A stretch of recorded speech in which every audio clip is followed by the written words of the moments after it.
Ramadan is just around the corner, and let's be honest, how many times have we reached the middle of the month only to realize we're still trying to find our rhythm?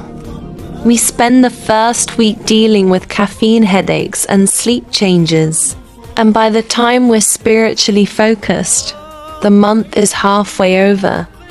Today, I want to share a game plan to help us enter Ramadan 2026 already in the zone.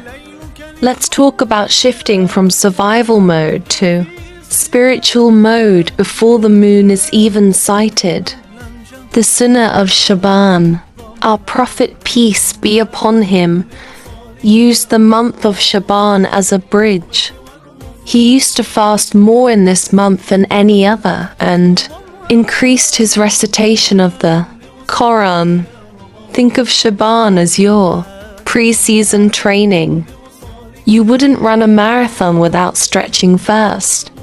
Spiritual discipline is a muscle we need to start warming it up now so that the transition into Ramadan is seamless.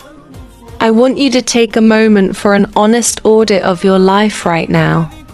Ask yourself, what do I need to do less of? And what do I need to do more of? Maybe it's time to do less mindless scrolling and late night binging.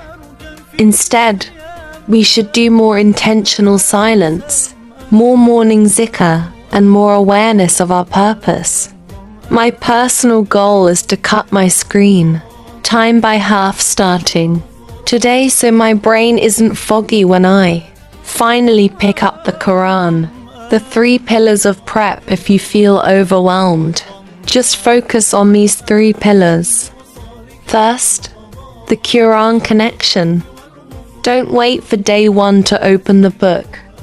Start with 10 minutes a day now, focusing on understanding rather than just speed. Second, the Salah habit. If you're struggling with the 5 daily prayers, make that your top priority today. If you're already regular, start adding sunnah or even 2 units of tahajjud to build stamina for Taraweeh. Third, fasting practice. Try fasting on Mondays and Thursdays. It helps your body adjust to the hunger and helps your mind stay sharp during the day.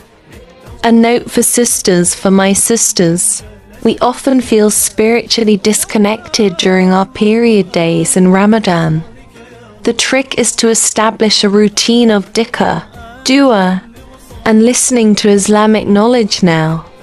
If you stay connected to Allah through your heart and your tongue today, you won't feel that spiritual dip when you can't pray during the holy month. Ramadan isn't just a month of fasting. It's a month of transformation. But transformation requires a plan. Don't wait for tomorrow. Pick one small thing today, whether it's an extra prayer or reading 1 page of translation, and start. Comment below and tell me one goal you want to achieve this Ramadan. Let's keep each other accountable. Thank you for watching, and I'll see you in the next one. Assalamu alaikum.